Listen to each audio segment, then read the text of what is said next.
And we're back. There's so far 2 games are down, 2 more to go, and boy, do we have a doozy coming up tonight. After an incredible match between Capital taking on Wheeler School for this, the Titans taking on a team that have, well, now back to back, 2 weeks in a row, dropping games for them, taking them out. We've got a really good one coming up, Coffee. Who do we have for this next round? We have the Crimson Academy themselves going against Capital straight off from their win against We Left School from this. Now seeing if they can take out the other Titan of Open Division. It's going to be a great night. Both teams already so far are 2-0 in tonight's Swiss rounds. And going into this one of these teams is dropping a game, but that does not mean that it's going to make the standings any less easier to differentiate. Both teams, such a strong one. You wish we saw Capital absolutely taking it to Wheeler School for this. Do you feel like they'll be able to reciprocate the same thing taking on Crimson now?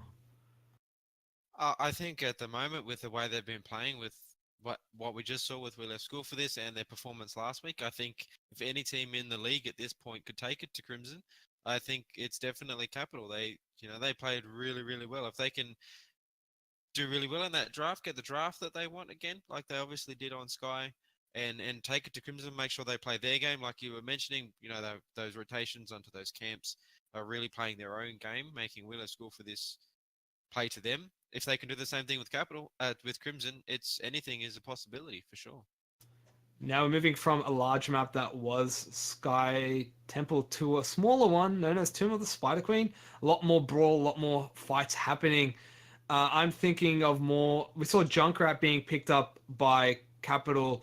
Maybe we could see that again. He does work wonders on towards Tomb of Spider Queen. Coffee, anything we might see coming into this map?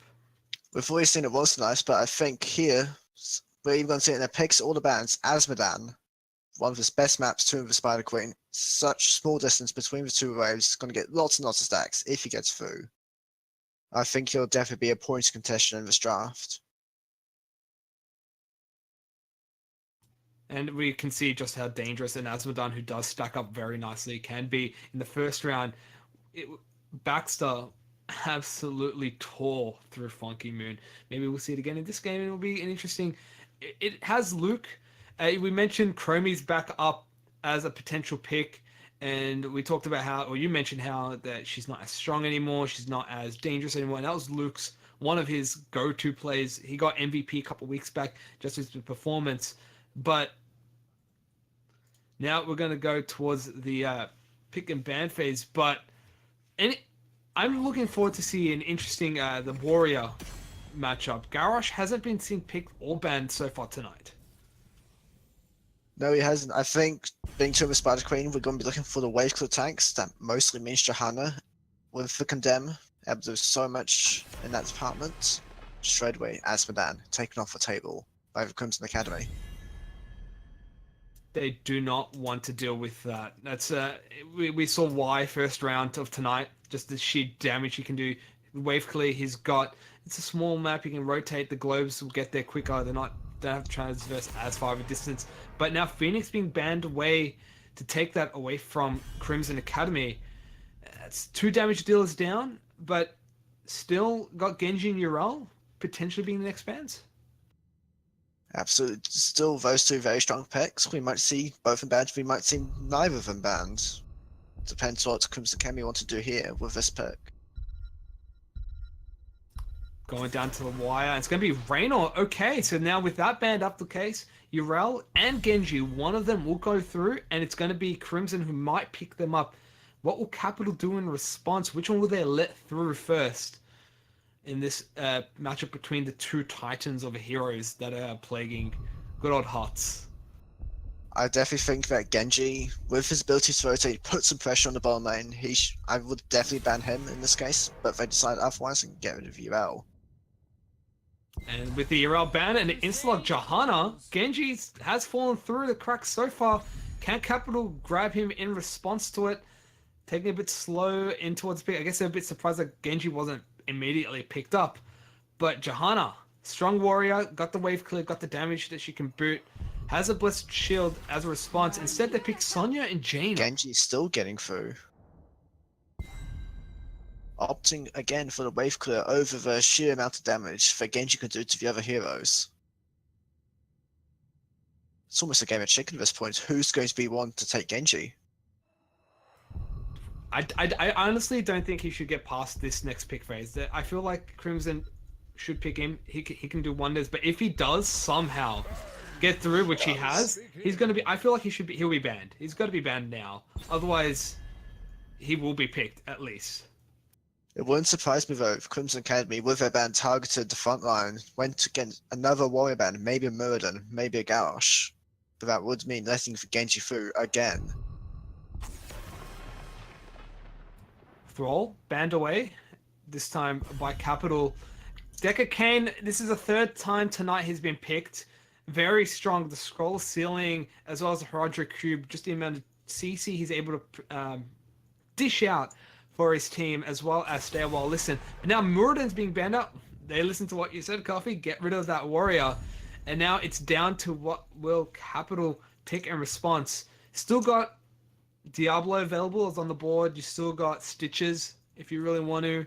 Garrosh is still available. Who else you got in the support range? Malfurion's there, Alexstrasza's there. You got, if they really want to, Stukov, but he's a bit untested. But they go for the Raygun Diablo.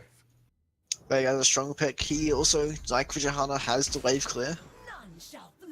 Excellent priority in this map, going for fast rotations. He can also do the camp really quickly. He can sneak the Bruiser camp in, try and help them get the hand in with all the gems. They do pick the Maev. I feel like a Leoric, probably to round it up. If he can go in Wraithwalk, no. Instead they go for the Malthael, and that is a clear damage dealing hero for that Diablo to high health. Just that shred that he can do. Get the last rights as well, get a pick off. But what will Capital pick and respond? Genji has fallen through every single pick and ban. Comes down to the last one, and instead they're going to go for Junkrat. Good, reliable, and Totems was a sheer monster last game. Absolutely, he'll be looking to repeat his performance this game. Just back to Malphar though, not only is he really good versus Diablo with a percent damage, he's also really good versus Sonya in the lane. One of the most well-known counters, especially back when Malphar was considerably stronger than he is now. Whenever Sonya, he always took Malphar. And we're seeing that again, even now after all the Malphar changes. It'll be a really interesting solo lane. The battle of the Horus taking on Raven, who will come out in front. And you wish, look who's back on Maev. It's Luke. Yeah, I was saying I was getting excited after we've seen Luke on the Maev. I was excited we were going to see his Genji, and because that could have just blown us all away. We're not going to see that, unfortunately. You guys said he got completely through the draft, didn't get banned, didn't get picked. But Luke on that Maev, Capital are really going to have to watch their backs. He gets those pulls. He gets his Fan of Knives is usually just on point. They're really going to have to watch the playmaking that Luke can do on that character. We saw in the last game, Jester on the Maev, even though they didn't win, he was getting so many restats with the Fan Knives, one after another after another. Capital, they're going to need to make sure this game they do not allow that to happen. He was doing so much damage to them last game. It would be quite difficult when you're running three melee orientated heroes. You got the Diablo, the Sonya up in the face, even Rhaegar. He needs to get up in there if he wants to hit them and do some damage. He could sit back if he really wants to just be sustained Rhaegar, but why would you when you're a wolf? You can just bite people's necks off. That seems to be the game plan. But we are heading in towards the game, and it's going to be a good one. I expect a lot of fights happening with tonight. It's going to be a good one. And speaking for the teams, Coffee, I want to see right off the bat. I don't know if Capital will do that little cheesy strat coming down. I hope not. Yeah, of course not. They do not have auto attack damage to make it work. Last time they did it with Junkrat and Jaina. They still have Junkrat and Jaina this game. It's not enough damage to snipe a tower. Even small rotation on this map than the last one as well. Luckily, we're not seeing him go for it this time by the looks of it. Well, speaking of teams, quick heart shout out you got on the blue side. It is going to be the Crimson boys. Morden on Johanna, Pulse Croxley on Deckard, Luke on his fabled Maev, Raven on Malthael, and Matt will be pulling up Gul'dan. And on the right side, from Capital, we have Aureus on Vasonia, Beefy on Jaina, Ultimo on Rhaegar, Totems on this Junkrat, and Burnsy on the Diablo. And one thing we haven't yet mentioned is that this is a grudge match. Burnsy, earlier in the season, was on the Crimson Academy. Now he's playing against his former team. He's going to definitely look to get the W here.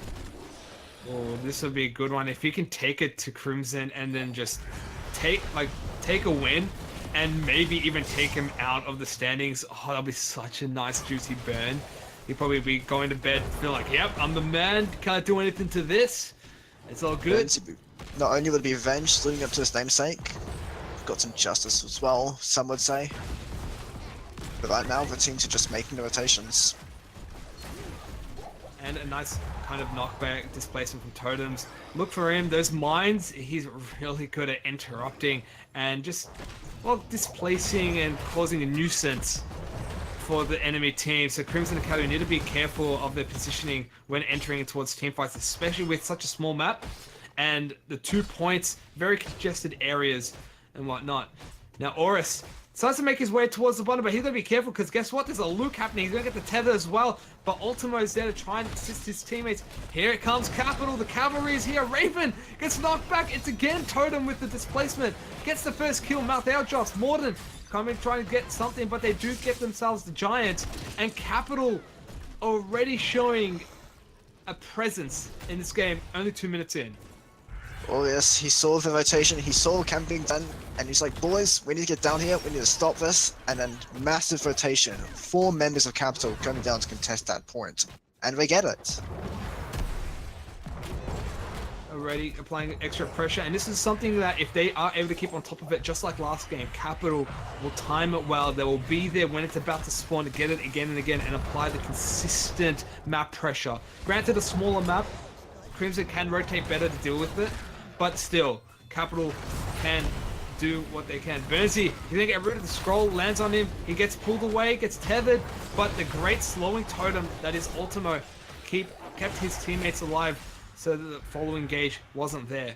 And already a little bit of back and forth, you can see the tension that Burnsy has against his teammates. He wants to engage, he wants to get that pick, he wants to get the kill, but gotta be careful, can't be too aggressive or he may cost it.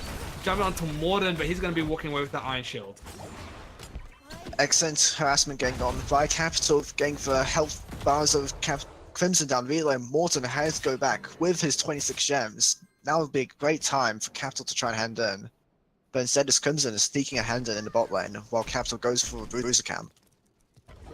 19 to 18, both teams equal on those gems. Here comes Aureus, he's going to get the channel, but Raven's going to be there to interrupt it and cause it to be a hindrance. But a little back and forth, they're going to be duking it out, the rotation. Here comes Luke, comes Pulse Croxley, here comes Morden, but Aureus gets pulled, gets dragged, gets dropped, and that's 16 gems fallen for Capital. So much displacement from side of Crimson.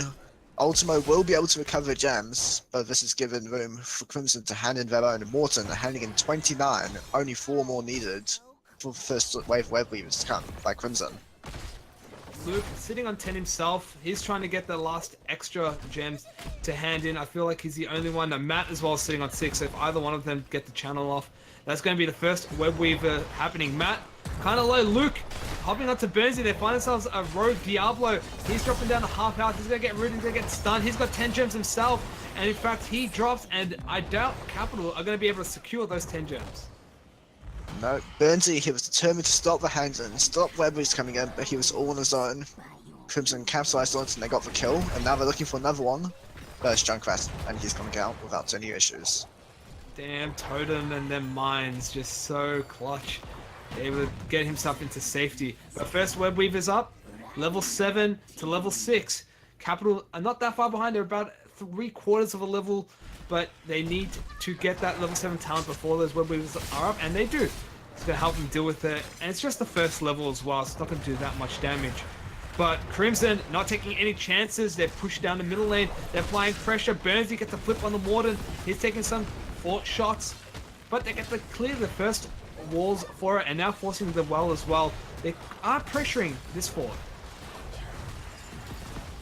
Absolutely. Also, in the bottom lane, Raven's pushing up with his own Web Weaver against Aureus. The wall's already down, only one talent remains. And we're seeing the rest of Crimson rotate down to finish it off. Great Web Weaver phase from Crimson. They're able to take the first Web Weavers and take a lot of structural damage. They take the middle well, they're taking bottom well. In fact, the middle fort is so low that they can threaten it and apply pressure towards that middle lane. You got the wave clear from Gul'dan, you got the wave clear from Malthael. In fact, even Maiev, if she wants to use her Fan of Knives, can apply that extra wave clear as well. And that is going to apply some pressure. And because of that, they now have themselves a full level lead advantage towards Capital. Absolutely huge. Crimson already with a full level lead. They're going to have a large window with level 10 to make something happen. And it looks like they will be having enough gems at that time to get the second handing of the game, perhaps. But right now, Capital are trying to put some counter pressure on, getting the Siege Giants, trying to get some of their XP back by pushing in the bottom wall. Oh, and Beefy is just caught out of position. Luke and Pulse Croxley get the gank, get the kill, and it's going to be 14 gems dropping. They're losing gems, and it's quite a lot, and Capital need to be careful. Luke, he's a killer. He can get the right picks at the right time, jump on the right targets with that Maiev. Absolutely. In the Western Clash, we saw a lot of times on the snap. One team gets all the handles, the other one holding onto their gems. If they drop those extra gems, they are in trouble. For Capital's sake, we need them to hold onto their gems. And speaking of holding gems, Burnsy has 9. Lord NATO forces him into a very dangerous position with the level 10s coming out. They're looking to get some kills. You've got Last Rites as well. You've got even Warden's Cage and Horrified. They're looking for something, but Luke pops it just to zone them out of position and enables them to secure that middle fort with the second Web Weavers in their pockets. So not only did they get the kill against Diablo, they also got rid of his souls. He's back down, he's got much less health than he did before. I'm seeing another pick potentially right now. Beefy getting horrified. He's looking turned around, but he will fall at the end. Running face first in towards the Lord NATO, sealed the deal, did not allow him any form of escape. Also mentioned Totems nearly got his half interrupted and it was going to fall there, but level 9 to level 12, Crimson, as soon as level 10 hit, they hit the gas pedal and they're flooring it. Now playing with the second Web Weaver, pushing down to this bottom keep. They're threatening the walls. Web Weaver still has a bit of health left, doing some damage. Gul'dan, just the distance and the AoE, he's able to do so much. Finally now Capital hit level 10. Can they pull the trigger? Can they get something? Lightning Breath picked up Ancestral Healing, even Riptire. But no, Crimson, they'll be happy with what they got and decide to back away. They're going to be very happy. Already a 3-level lead, a full talent tier advantage for Crimson Academy. The question is, how much can they get out of it? Maybe a little bit less now. Excellent rotation by Capital, picking off a solo lane, a Raven on the Malthael. There's only so much solo laning you can do before you get caught. So much tricks in the book before people realize that it's all a trick in the mind and they can read it and get it. Now Burnsy, leading in charge, you can see, you can sense he wants to get the engage. You can tell he really wants to get the right pick, get the kill. And why not? You're playing Diablo. If he can do it, he can do it. Boris onto Morden. Burnsy taking a bit of damage. Gotta be careful with that Gul'dan. But finally, Capital get themselves their first Web Weavers. Gonna help them apply pressure. But what can they do with this? Is the question. They need to get some form of structural damage with this Web Weavers. Otherwise, it'll be all for naught. They might struggle to as well. For Crimson's done a great job keeping the waves pushed. Web Weaver's going to spawn very far into Capital territory. And what does that mean? It means that Crimson can clean up safely. They might not take any siege damage from this even. And they're starting up with the top ones. The top Web Weaver drops like that. It's not a spider, it's not a weaver, it's a fly, and just gets instantly destroyed. Now going towards the middle lane, they're rotating Morden. They zone out Totems. He's going to be careful, gets Blessed Shield, forces the cleanse. Here comes Burnsy to be the face for his team, but Raven's down to half health. Horus is dropping up towards him. Lightning Breath used. Riptide even popped as well, but Lord NATO is denying the Riptide's movement. Even Condemn is trying, but Riptide got some form of damage. Ooh! Luke gets engaged. Luke forces the vault, but can he get away? He does. Great play. He's safe. And Capital get some structural damage with their web weavers. Clear the middle walls, but no kills just yet. They are going to get the bottom fort though all this time. During the fight in mids, while they've been scrapping, web weaver bombs, been pushing, they are able to get the XP they need. They're almost level 13 with that fort being going down. From a 3-level deficit to about 2-level deficit, they were able to come back, closing up, hitting level 13 soon. They kept their ground in that fight, despite having a talent tier disadvantage. They did well. Now it begs the question: if they were on even talent tier, could they have gotten a pick? Could they have gotten a kill? Well, we're going to see, because guess what? They've hit level 13 talents. They're looking to get themselves another web weaver phase. They're just missing one gem. One gem for a back-to-back phase. Sonya already taking up the night camp in the middle lane to apply that extra pressure, and that's just Capital standard. Get the mercaps, get on top of it. Even bottom camp is up and ready for them to take, and they're starting to make their way towards it. The window for Capital is closing though. Crimson approaching for level 16. They're halfway there. Capital, if they want to get the hand in, they really need to get it before level 16, or it's just going to be far too hard for them. They have enough, but so does Crimson. 61, 45. It's all do or die. Who can get this next phase? Crimson, they're looking. All the channels have started. Can they get the interrupt? They're looking for it. 14, Aurus. They do it. Web Weavers coming up Capital, but is it a little bit too late? 16 is just around the corner for Crimson. They need to engage, and they need to engage fast just before that 16 picks. And there goes Birdie's pulled the trigger, but it's Unthor's target. Even Aurus is going in. They're trying to get any kind of kill. They're trying to do some damage. 16 still hasn't ticked over, but no. Not able to get anything for it, and the return fire begins. Burnsy pulled in. Here comes the scroller seal. They're going to be so careful. Law they don't even use. They're dropping everything. Matt. 16 picked up. Ancestral healing. Matt, he's trying. He's living. But no, they're not able to get a kill. In fact, it's going to be Jaina dropping down towards the Mouth AL. Raven looking to get something. They're also low. There's a great scroll sealing for them, followed by the Horrify. And Capital losing members left, right, and center. That's going to be 4 down for nothing. Excellent fight by Raven. Matt's getting all their attention. Living, running away up to the top. In the meantime, Raven on the backline, using that size to get the Jaina kill, and that's how it all started. And now, after losing 4 members, Capital not going to do too much with this web weaver. They will get some damage in bottom and top for their trouble. But now Crimson, talent tier advantage, web weavers, gem advantage. How much can they get out of this now? Maybe even a boss. If they threaten the boss, they have that moment, because Capital, still level 14, they've got to make themselves about another level and a bit before they hit 16 talents. There's a great advantage play from Crimson. And Morden's channeling, so is Luke, gets interrupted, forces to back away. But Aurus and Decker Kane seals 2 members. There's a lightning breath, they're trying to do something. Totem sends out the Riptire. Is it going to get interrupted? It does. And Pulse Proxy still lives. There comes Morden, and the fight again happens. It's Capital v Crimson. Totem's gonna die.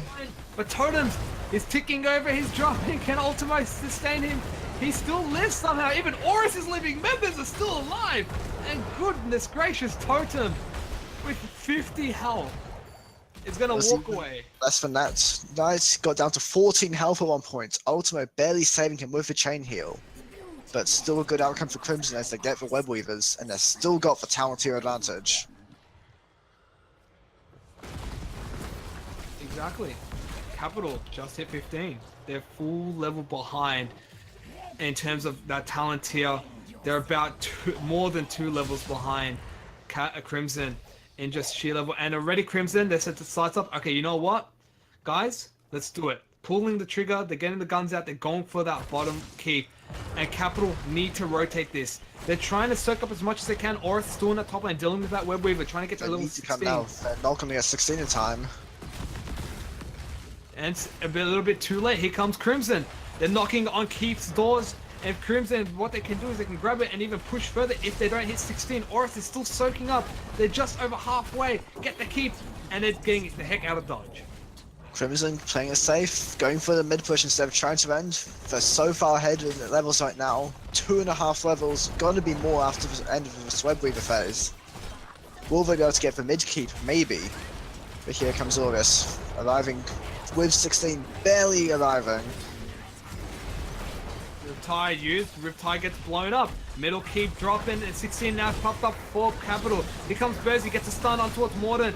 Forces the Iron Shield now, but unfortunately in the back line, you got Totems who's trying to backline. Such healing is used. Even Burnsy's taking last rights. Burnsy drops. And now all members are caught in a Warden's cage, followed by Horrify. That is so damn dangerous. You don't want to get caught up in a chain CC, and all members down for Capital, and Crimson looking to end the game right here, right now. Absolutely excellent fight by Crimson yet again. So much displacement, so much AoE damage, and they're just able to explode the entire team. Last fight, killing Diablo. Once he's gone, everyone else following suit. And Crimson pick up the win, their third one of the night, 3-0 so far, in week 8 of the Open Division. Once Crimson came in, they came in a few weeks behind, but boy, do they know how to pull off a map and pull out a match. They're just being such strong teams, and they were able to take it to Capital in a very convincing way, very strong performance as well. And just that last team fight, the Chain CC, the Warden's Cage, into Horrify. Hey, you think you survived enough? Guess what? Lord Nate is forcing you back into your death, in towards the grips and the hands of Crimson. But what an incredible performance. And you wish, what were your thoughts on that? Yeah, I couldn't agree more what you said. I think that last team fight really summed it up. They pulled off that combo that I was personally terrified about, that Warden's Cage with the Horrify onto that. You know, Crimson really proving why, even though they've come in late, that why they're up so high in the standings. You know, they've been performing consistently week in, week out, only at a maximum dropping of one game a week. Those couple of weeks that they even dropped one. So, you know, proving that yet again that they should be in this contention for these spots at the Crucible. A very strong team, and I think this is what happens when you give Luke his Maiev. I feel like that's now warranted a ban after just that performance against Capital, his performance against We Left School for this. It is something you can't just say, okay, yeah, we're going to let that through, don't worry about it. We thought, oh, hey, Genji's left through, but he opted for the Maiev over the Genji, and we just saw again why. His playmaking abilities, his rotations. You think Genji can get jump on you? Just see, look at Maiev. He gets every jump on you, and he can force you in very, very dangerous positions. Yeah, most definitely. Sorry, Kofi, you go. Nope, you go ahead. No, I was just going to agree. Yeah, like you said, we were hoping we'd see the Genji, but like I said, Luke on the map, he's proved a couple of weeks now. Those playmaker heroes that Crimson Academy are those niche picks that they're really, really good at. And it's hard, even with the 3 bans, it's hard to ban everyone. Sometimes something just got to let through. That time it was the Maiev, and Capital unfortunately paid for it. Well, ladies and gentlemen, after this round, we're going to take a quick break. But when we come back, don't go anywhere. We've got another match for you tonight, the 4th match of tonight, and it's going to be a good one too. My name is Nigeria, casting lots of coffee as well as you wish. We'll see you very soon.